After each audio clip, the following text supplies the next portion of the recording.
Chapters by Aaron Hunter. The New Prophecy, Moonrise. Prologue. One by one the cats crept into the cave.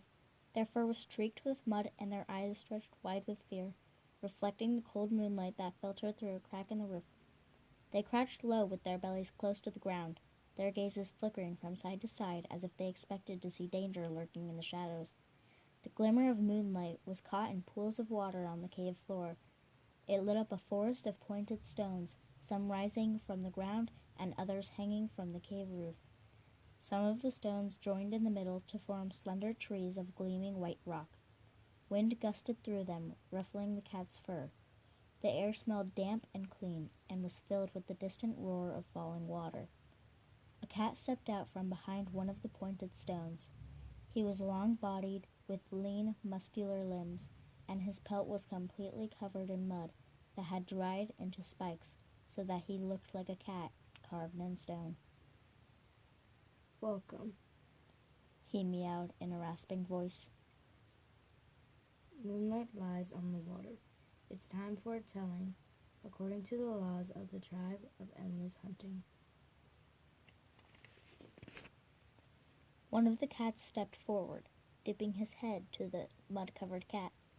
Stone Teller, have you had a sign? Has the tribe of endless hunting spoken to you? Another cat spoke from behind him. Is there a hope at last? Stone Teller bowed his head. I have seen the words of the tribe of endless hunting in the pattern of moonlight on rock, in shadows cast by the stones, in the sound of raindrops as they fall from the roof. He paused, letting his gaze sweep over the cats around him. Yes, he went on. They have told me there is hope. A faint mumble like the rustle of leaves in the wind passed through the group of cats. Their eyes seemed to grow brighter and their ears pricked. The one who had come forward first meowed hesitantly. Then you know what will rid us of this dreadful danger? Yes, Crag, Stone Teller replied. The tribe of endless hunting has promised me that a cat will come. A silver cat, not from this tribe, who will rid us of Sharptooth, once and for all. There was a pause. Then, are there other cats not in the tribe of rushing water? A voice asked from the back of the group. There must be, another cat replied. I have heard tell of strangers, meowed Crag, though we've seen none here in our lifetime. But when will the silver cat come? He added desperately, and other mews rose from all around him. Yes, when? Is it really true? Stone Teller signaled for silence with a twitch of his tail. Yes, it's true, he meowed. The tribe of endless hunting has never lied to us. I have seen the sheen of his silver fur myself in a moonlit pool. But when? Crag persisted. The tribe of endless hunting has not shown that to me, Stone Teller replied. I do not know when the silver cat will come, or from where, but we know it when he arrives. He raised his head toward the cave roof, and his eyes shone like two tiny moons. Until then, cats of my tribe, we can only wait.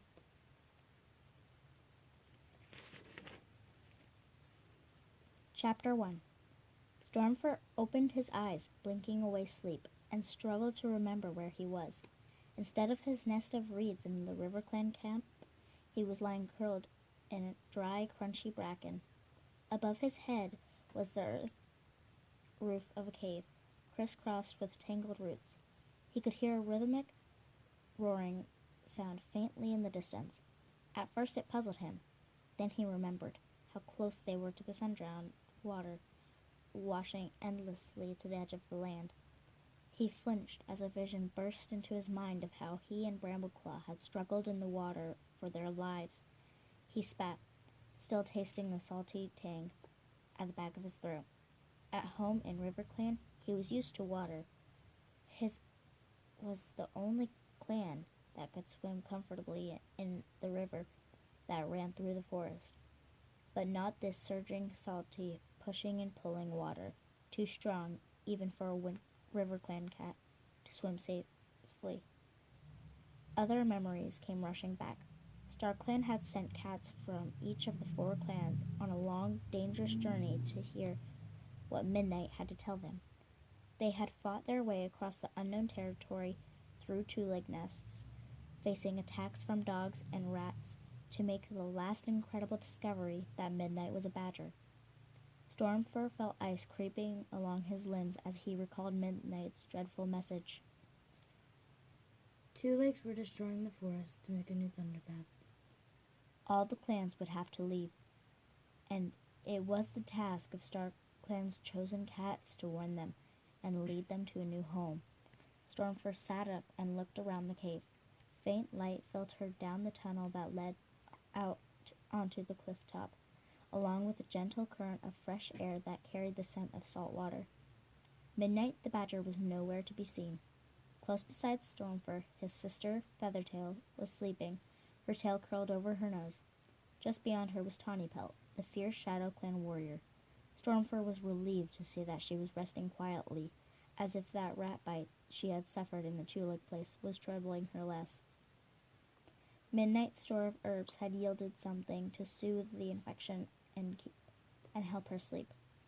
On the opposite side of the cave, a little way apart, was the Winkland apprentice Crowpaw, his dark gray pelt barely visible among the fawns of bracken. Nearest the cave entrance, Tawnyfelt's brother, Brambleclaw, was stretched out beside Squirrelpaw, who slept in a tight ball. Stormfur felt a stab of jealousy at the sight of the 2 ThunderClan cats close together, and he tried to push it away. He had no right to admire Squirrelpaw and her courage and bright optimism as much as he did when they came from different clans. Brambleclaw would make her a much better mate. Stormfur knew that he ought to rise his companion so that they would begin their long journey back to the forest. Yet he was strangely reluctant. Let them sleep a little longer, He thought. We'll need our strength for what lies ahead. Shaking scraps of bracken from his pelt, he picked his way across the sandy floor of the cave out through the tunnel. A stiff breeze ruffled his fur as he emerged onto the springy grass. He was dry at last, after his near drowning the night before, and sleep had refreshed him. He stood gazing around him. Just ahead was the edge of the cliff, and beyond it lay an endless stretch of shimmering water, reflecting the pale light of dawn. Stormfur opened his jaws to drink in the air and catch the scent of prey. Instead, his senses were flooded by a strong reek of badger.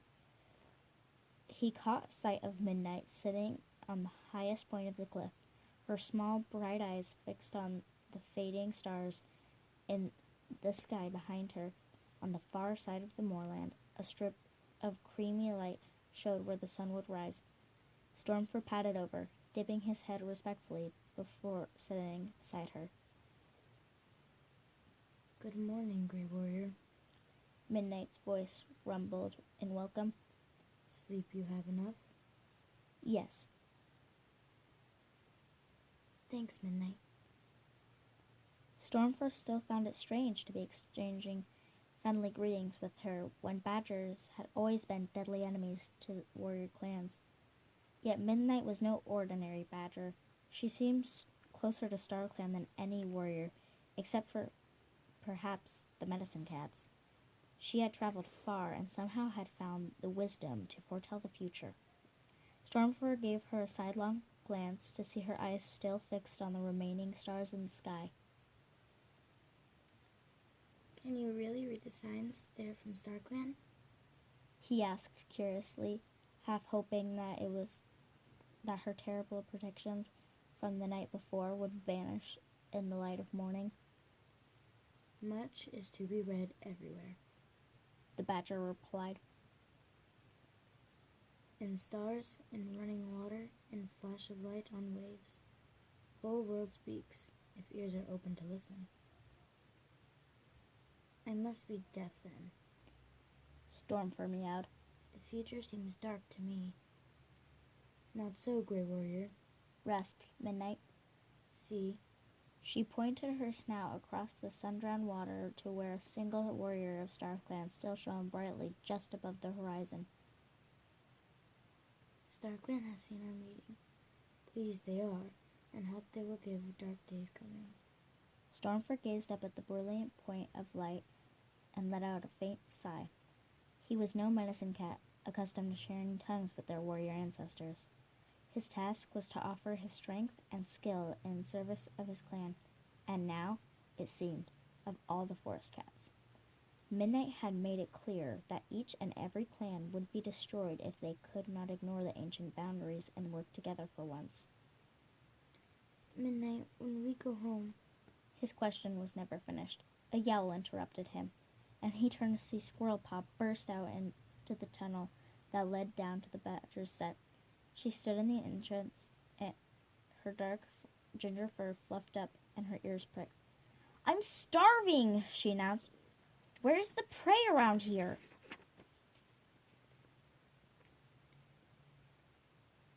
Budge up and let the rest of us out. Crowpaw's irritable voice sounded behind her. Then we might be able to tell you. Squirrelpaw bounced a few paces, and the WindClan apprentice emerged, followed closely by Feathertail. She stretched with pleasure in the sunlight. Stormfur got up and bounded over the tough moorland grass so he could touch noses with his sister. He had not been one of StarClan's original chosen cats, but he insisted on coming on the journey to protect Feathertail. When their mother dead and their father living in a different clan, the two cats were much closer than ordinary siblings. Midnight lumbered after him and nodded a greeting to the cats. "Tawny Pelt's much better this morning," Feathertail reported. "She says her shoulder hardly hurts at all." To Midnight she added, "That burdock root you gave her really helped." Root is good. The badger rumbled. Now, injured warrior, travel well. As she spoke, Tawny Pelt herself appeared from the tunnel. Stormfur was relieved to see that she looked stronger after her sleep, and her scarcely limped at all. Following Tawny Pelt, her brother, Brambleclaw, pushed his way out of the tunnel and stood blinking in the growing light. "The sun's nearly up," he meowed. "It's time we were on our way." "But first we have to eat," Squirrelpaw wailed. "My belly is growling louder than a monster on the thunder path. I could eat a fox, fur and all." Stormfur had to agree with her. Hunger clawed at his own belly, and he knew that without food, they would not be able to face the long and exhausting journey back to the forest. Yet he shared Brambleclaw's urgency. How would they feel if they delayed too long, and then discovered cats had died because of it? A look of exasperation fitted over Brambleclaw's face. His voice was as firm as he replied, "We'll pick up some prey as we go, and we will get back to the woods and have a proper hunt." "Bossy furball," Squirrelpaw muttered. "Brambleclaw's right," Tawny Pelt meowed. "Who knows what's happening at home? There's no time to waste." A mumble of agreement rose from the other cats. Even Crowpaw, who usually challenged Brambleclaw's decisions even more than Squirrelpaw, had nothing to say. With a slight shock, Stormfur realized that their journey and the threat to all their clans had changed them from a group of squabbling rivals into a unified force with a single purpose: to save their clanmates and the warrior code that had protected them for so long. A warm feeling of belonging swept over Stormfur. His loyalty toward River Clan was complicated, knowing how their half-clan heritage had made other warriors suspicious of him and Feathertail. But here he knew he had found friends who judged him without thinking about clan differences all the time. Brambleclaw paced forward until he stood in front of Midnight. "The thanks of all the clans go with you." He meowed. Midnight grunted. time is not yet. Farewell. I come with you as far as the woods to make sure you know the right path." Without waiting for the cats to agree or thank her, she lumbered off across the moor. Ahead of her, the sky had become too bright to look at as the sun began to edge its way above the horizon. Stormfur blinked gratefully at the yellow light. The setting sun had guided them on their journey to find the sundrown place, and the rising sun would guide them home. The 4 chosen cats, along with Stormfur and Squirrelpaw, who had come with Brambleclaw after an argument with her father, Firestar, had set out from the forest, blindly following a half-understood prophecy from StarClan. Now that they had discovered what the prophecy meant, it was no easier to decide what to do next. But at the same time, it was terrifying to know just how much danger their clans were in. "Well, what are we waiting for?" Squirrelpaw asked, dashing off to overtake Midnight. Her clanmate, Brambleclaw, followed more slowly, looking deep in thought, as if he were imagining all of his difficulties they would have to face on their way back to the forest. At his side, Tawny Pelt seemed refreshed from her night's rest, and even though she was still limping, her eyes showed nothing but determination to make the long journey home.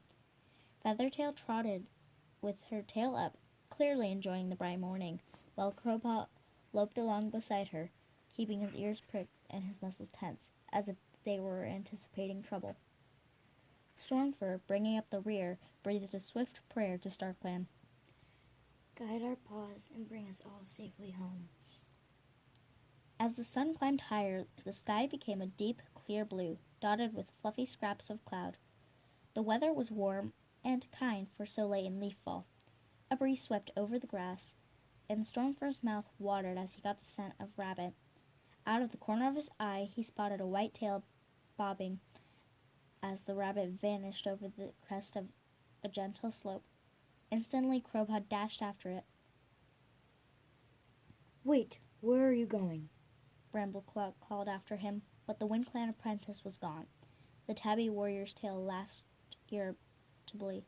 "Does he ever listen?" "He won't be long," Feathertail soothed him. "You could hardly expect him to ignore a rabbit when it pops up right under our noses." Brambleclaw's only reply was another swish of his tail. "I'll fetch him back."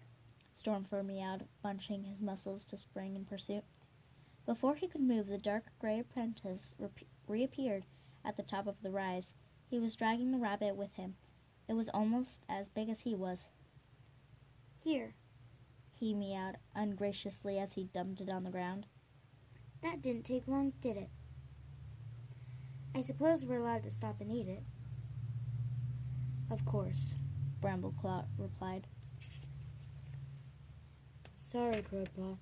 I'd forgotten how fast WindClan cats can be. This moorland must feel like home to you."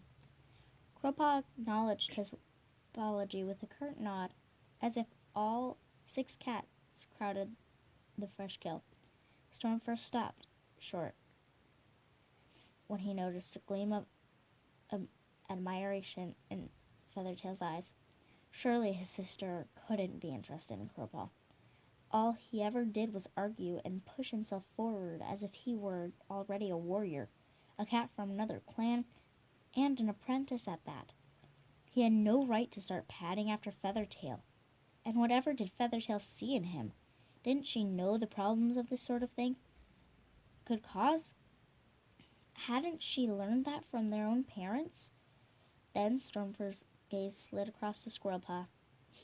Had he had any right to criticize Feathertail when he liked Squirrelpaw so much?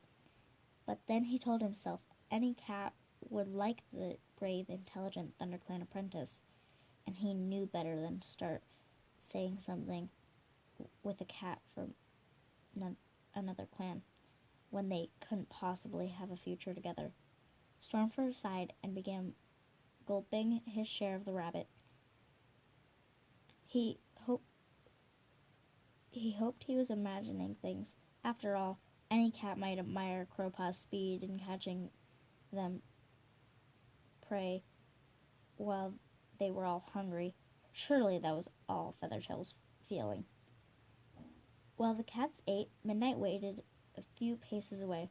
Stormfur saw her tearing at the moorland grass with her strong, blunt claws, sniffing up the grubs and beetles she disturbed. Her eyes were screwed up as if she found it hard to search for food in the strong sunlight. But she said nothing, and soon as all the cats had eaten all they could of Croak's prey, she set off once more toward the rising sun. Even with midnight to lead them by the most direct route,